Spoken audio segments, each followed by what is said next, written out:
زیات ظلم شوی دی. یو ولک را پاسېدلی دی او خپله وړاندار یې ډېره بېدردۍ سره قتل کړی دی. ولې؟ چې تاسو د دې پوره معلومات نه ځان خبرول غواړئ که اوسه پورې چا زموږ د چینل مخه نه وي سبسکرایب کړي زموږ د چینل مخه سبسکرایب کړئ تر یې نشان څخه مخه ووهئ. زموږ هر یوه نوې ویډیو تاسو ته په اسانۍ سره درځي. دوستانو دا واقعه په ټوپۍ سوابۍ کې رامخې ته شوې ده. دوستانو که چېرې مونږ سوچ وکړو د دې نه مخکې یوه بله واقعه هم په ټوپۍ سوابۍ کې رامخې ته شوې وه چې یو لور را پاسېدلې وه او د یار په سر یې خپله مور ډېره بېدردۍ سره قتل کړې وه. مونږ سوچ وکړو دا واقعې ډېرې مخې ته راغلي دي خو اوسه پورې پرې چا څه اکشن نه دی اخیستی. همدغه رنګې نن یو هلک را پاسېدلی دی او خپله وړاندار یې ډېره بېدردۍ سره قتل کړې ده. ولې او په څه وجه؟ په دې وجه یې قتل کړې وه چې د هلک چې ډیوټي وه په دغه ورځ باندې د دې هلک چې ډیوټۍ ته کار نه کېدو یعنې زړه یې نه کېدو.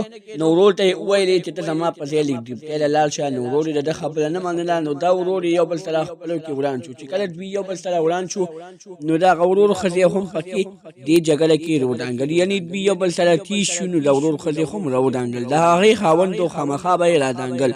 همدغه رنګې وشوله د هلک له هغه ښځې باندې ډېره غوسه ورغله او تبر یې راواغېستو او خپله وړاندار یې پرې په سر باندې ډېره بېدردۍ سره ووهله. چې کله یې پرې ووهله نو وړاندار یې اسپتال ته یوړله. چې کله یې اسپتال ته یوړله نو وړاندار یې په اسپتال کې قتل وشو یعنې مړه شوله.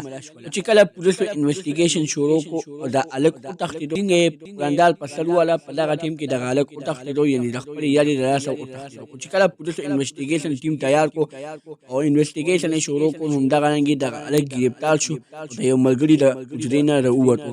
همدغه رنګې پولیسو چې بیا انټرویو کوله د هلک ویلي چې دا ما نه قتل کوله خو په دغه وخت کې زه په ځان باندې پوه نه شوم زه ډېر زیات غوسه وم ما تبر راواغېستو او خپله وړاندار مې ډېره بېدردۍ سره په تبر باندې په سر ووهله. دغه هلک دا هم ویله چې ما به مې خپلې وړاندار ته زما د مور په ځای وه ما به ورته د مینې نه چاند ویلې. خو همدغه رنګې دغه چاند نن په ټولو تیارو کې بدله شوله او ډېره بېدردۍ سره چا قتل کړه. دوستانو که زموږ ویډیو مغه شوي وي زموږ د چینل مخه سبسکرایب کړئ تر یې نشان ورسره خامخا ووهئ چې زموږ هر یوه نوې معلوماتي ویډیو تاسو ته په اسانۍ سره درځي.